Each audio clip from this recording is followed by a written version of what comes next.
So I want to start by reading a brief portion of our Unitarian forebear Ralph Waldo Emerson's essay, The Oversoul.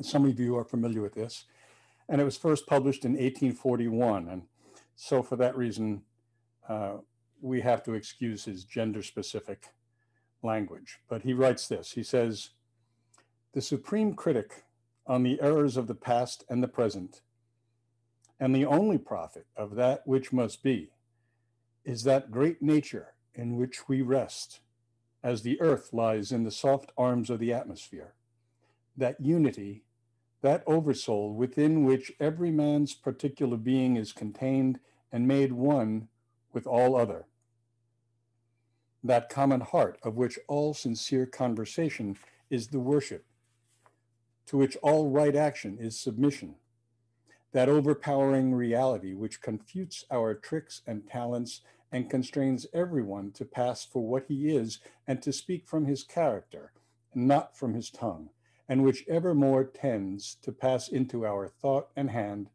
and become wisdom and virtue and power and beauty. We live in succession, in division, in parts, in particles. Meantime, within man is the soul of the whole, the wise silence, the universal beauty to which every part and particle is equally related, the eternal one. And this deep power in which we exist and whose beatitude is all accessible to us is not only self-sufficing and perfect in every hour, but the act of seeing and the thing seen, the seer and the spectacle, the subject and the object are one. We see the world piece by piece, as the sun, the moon, the animal, the tree, but the whole of which these are the shining parts is the soul. Only by the vision of that wisdom can the horoscope of the ages be read, and by falling back on our better thoughts, by yielding to the spirit of prophecy which is innate in every man, we can know what it saith. One mode of the divine teaching is the incarnation of the Spirit in a form, in forms like my own. I live in society, with persons who answer to thoughts in my own mind, or express a certain obedience to the great instincts to which I live. I see its presence in them. I am certified of a common nature, and these other souls, these separate selves, draw me as nothing else can. They stir in me the new emotions we call passion, of love, hatred, fear, admiration, pity. Thence comes conversation, competition, persuasion, cities, and war. Persons are supplementary to the primary teaching of the soul. In youth, we are mad for persons, like celebrities, he means. Childhood and youth see all the world in them, but the larger experience of man discovers the identical nature appearing through them all. Persons themselves acquaint us with the impersonal. In all conversation between two persons, tacit reference is made as to a third party, to a common nature. That third party or common nature is not social, it is impersonal, it is God. So Emerson drew his ideas of the Oversoul from the teachings of the Upanishads and the Bhagavad Gita, the ancient Vedic and Hindu scriptures. And these ancient writings speak about the Atman, or the Jivatman. The Jivatman is the individual soul that resides within each person, and Paramatman, which is the Oversoul that he talks about. Each of these Jivatman is part of the Paramatman, even though we may not realize it. And that, of course, means that each individual soul is connected because of the ultimate connection with that Oversoul that Emerson refers to. And when that's fully realized, when an individual realizes the connection with the Oversoul, not only through the practice of meditation, but through the practice of bhakti or devotional love to the Supreme, through service to other people and love of others, then a person is said to be enlightened. This is the kind of connection that Emerson is speaking about, and his words help us to understand enlightenment in a way that are distinctly in alignment with our own liberal religious tradition. So you may recall a few years ago that I read that passage of Emerson, and when I spoke on this topic of the care and repair of a shattered soul back then. And you may remember that the example of a shattered soul I used was that of the dark wizard, Lord Voldemort, from the Harry Potter series of books by J.K. Rowling. I'm saying you may remember. Every minister hopes that you remember something they say. But just in case you didn't, we're going to revisit it a little. I thought about that again last week after two things happened. First, Dr. Anthony Fauci, I heard him speak about a rising problem that doctors, particularly those in the field of mental health, are observing and studying, namely a steep rise in incidences of depression, chronic fatigue, emotional stress, and addictions among the general population, but particularly as long-lasting effects among those who have had and have recovered from the coronavirus. The effects, he noted, can appear during the period when the person has the virus, or they may happen after, sometimes not appearing even for weeks or even months after it.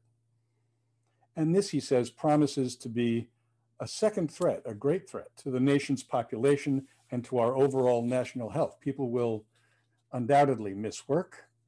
They'll continue to be sad and depressed. They will continue to have suicidal ideation, all sorts of things, not only from the virus, he says, though, but from the way we've had to be separate from each other, the solitude that we've all had to live with.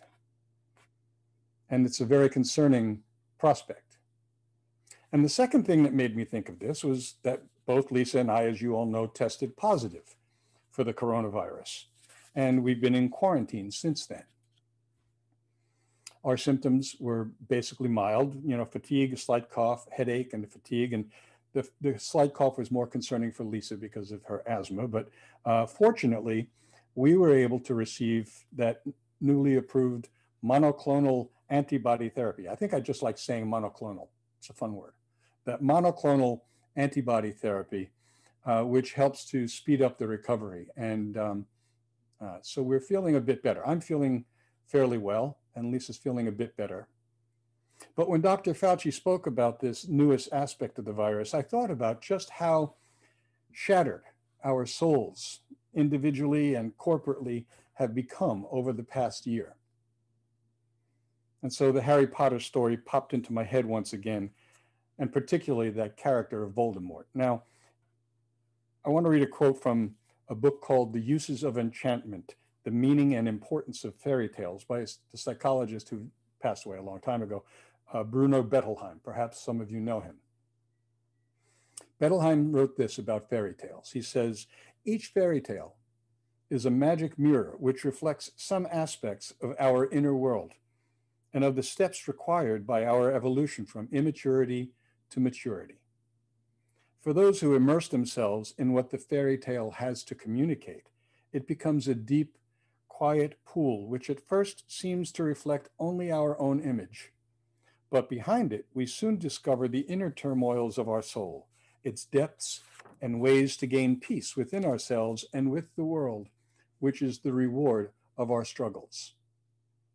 So that's why I refer here to the Harry Potter books, and why I often refer in other sermons to myths and to fairy tales and stories, because that's what they do. They help us to gain peace with ourselves if we're open to allowing them to do that.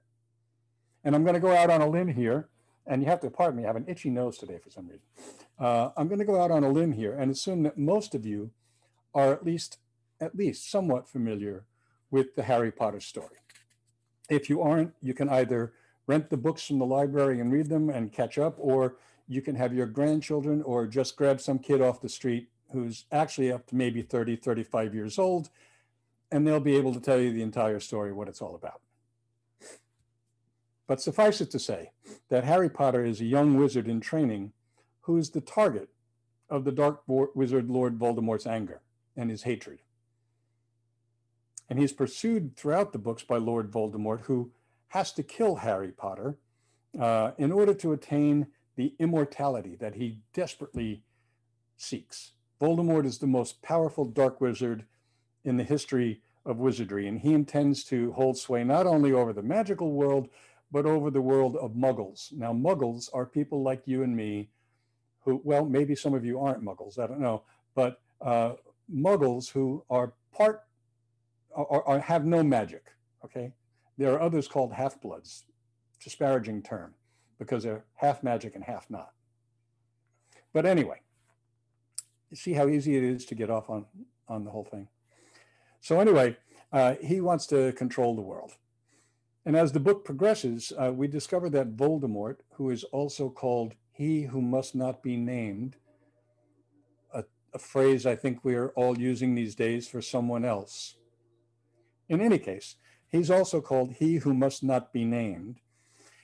He's ensured that this will be a success by splitting his soul into 7 parts and placing 6 of those parts in a material object somewhere around the world and keeping the 7th within himself. And these objects that he places into them are called Horcruxes. And Harry discovers the course of the books that his mission is to destroy Voldemort by finding and destroying these Horcruxes. And it's not an easy task. Over the years, I think as I've read and reread the Harry Potter books, I began to think about this idea of the splitting of the soul and how people do that to themselves. How maybe some of you have done that to yourself. How I know I've done it to myself at times in many ways.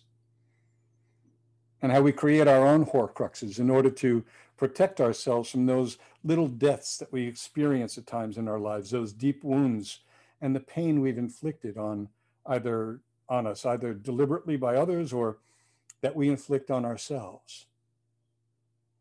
In the words of perhaps the most famous soliloquy of all time, we create them to try to avoid or mitigate the pain of those slings and arrows that life tosses at us. You remember Hamlet's words, right? To be or not to be, that is the question. Whether 'tis nobler in the mind to suffer the slings and arrows of outrageous fortune, or to take arms against a sea of troubles and by opposing end them. To die, to sleep no more, and by a sleep to say we end the heartache and the 1,000 natural shocks that flesh is heir to, 'tis a consummation devoutly to be wished. I think that during this time of COVID, particularly over the past year, so many people have felt that. They're lonely, they're frightened, they're angry, and we've seen that played out in so many ways. People who don't want to follow the rules. I'm not going to wear a mask.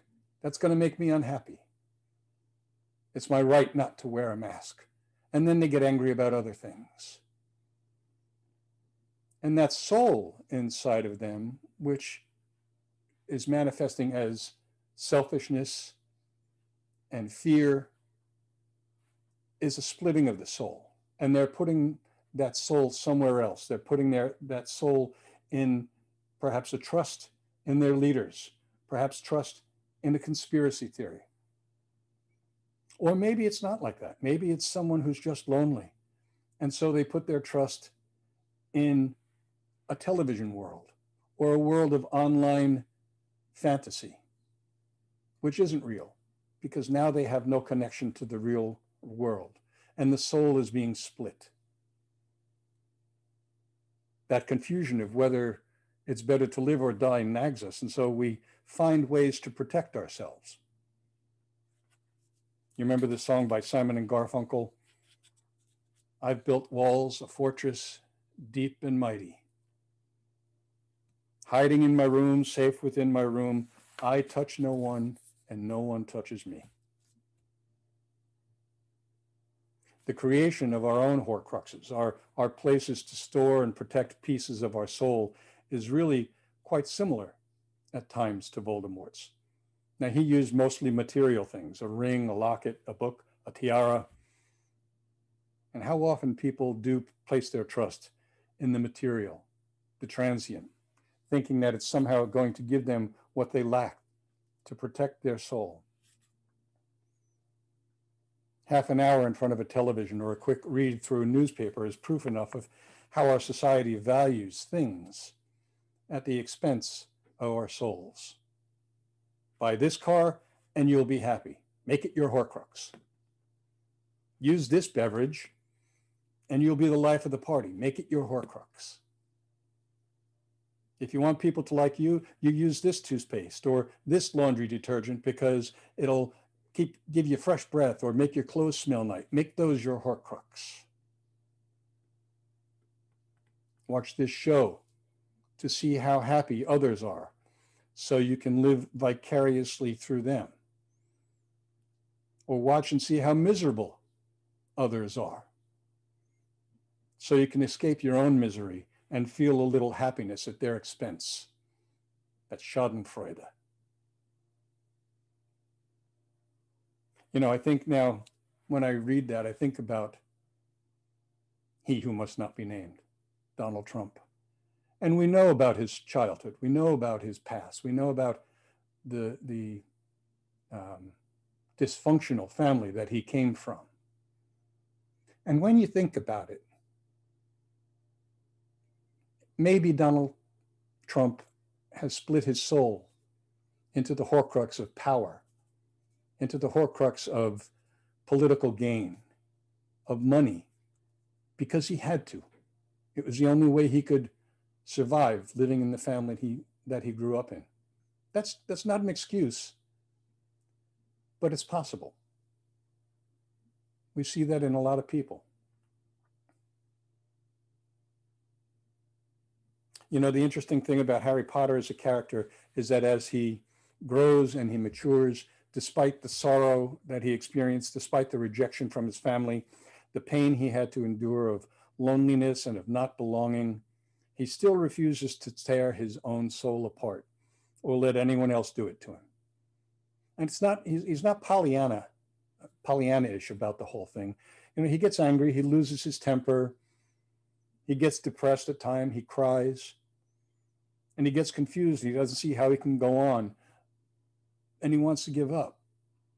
But he has learned the value of the one kind of magic that Voldemort never understood and never appreciated, and that's the value of love. And in this story, love isn't some trite kind of emotion. It's a story, in this story, it's just what Emerson speaks of, a love that sees the good in others, that identifies with the pain and the hopes, the dreams of others. And it's a self-sacrificing love. I think of that verse in the Christian scriptures that says, greater love has no man than that he laid down his life for his friends. A soul-enriching love. It's a kind of love that sees the divine in all, as difficult as that is at times. Voldemort doesn't understand that love, that greatest of all magic, that eternal, unchanging power to which everything else must finally yield. It's the only magic, the only power that he ever really needed, but he couldn't see it. We all know people like this. And we've all done this at times ourselves to some degree. Are there people in our lives, our family, or friends that we no longer talk to, or that we don't get along? Where are we putting that portion of our soul in that situation so we don't get hurt? Maybe we're putting it into a resentment that we won't let go of. That's a Horcrux. It's an addiction, maybe, perhaps, to take away the pain. Or as I said about Donald Trump, maybe it's the pursuit of pleasure or power as a way of saying, I'll show you. We all have our Horcruxes. By the way, a Horcrux isn't a real thing. J.K. Rowling made the word up, but it's a good word. Harry's quest in the books is to find those Horcruxes of Voldemort's and destroy them. And to do that, though, he needs some magical tools, but he also needs something that Voldemort doesn't have, the love and the support of good friends, of beloved community. With their help, Harry does indeed destroy those Horcruxes and Voldemort, and it's a struggle. and there's great pain involved. Some of Harry's friends die in that struggle. But in the end, Dumbledore, who's the head wizard of the wizarding school Harry goes to, he tells Harry, "Do not pity the dead, Harry. Pity the living, and above all, those who live without love." The care and the repair of a shattered individual soul, it's accomplished when we begin to see ourselves as more than just these egocentric small s selves and as part of something larger, namely as part of the human soul with a capital S, as part of that oversoul, the Paramatman, while recognizing and loving our own selves, our own individual souls. Our individual shatteredness is only a result of our separateness, brought about by the hurt and pain we've experienced, and by building walls and isolating ourselves, whether we intend to or are forced to. And it's exacerbated because we not only do this as individuals, we do this as societies, as religious traditions, as nations, when we demonize others, when we fail to understand this vital interconnectedness that we all have. Ideologies and factions and political parties and religious traditions, they can all be Horcruxes too. And so we try to work together to not only in our own lives, but to bring this healing to a world that is literally dying around us, with souls that have been split and shattered into pieces by hate and greed and violence and power and the abuse of power. Our Unitarian Universalist values and those spiritual values that are peculiar to each of us call us to the difficult and painful task of healing our world, even in our own weaknesses, because we're all a little Voldemort. That's not saying we're evil sinners. It's saying that each of us has been given reason at times in our own lives to take a piece of our soul and protect it in some manner. But more than that, we're also a lot of Harry Potter, seeking to heal ourselves as we seek to heal others. We know that love is stronger than hate. It's stronger than vengeance. It's stronger than death. Like Gandhi, we believe in the principle of satyagraha, soul force, the power of love that resides within all beings as the ultimate force. It's the same force that empowers us to say, as he said, "You can cause me pain, you can hurt me, you can even kill me, but my love is stronger than your hate."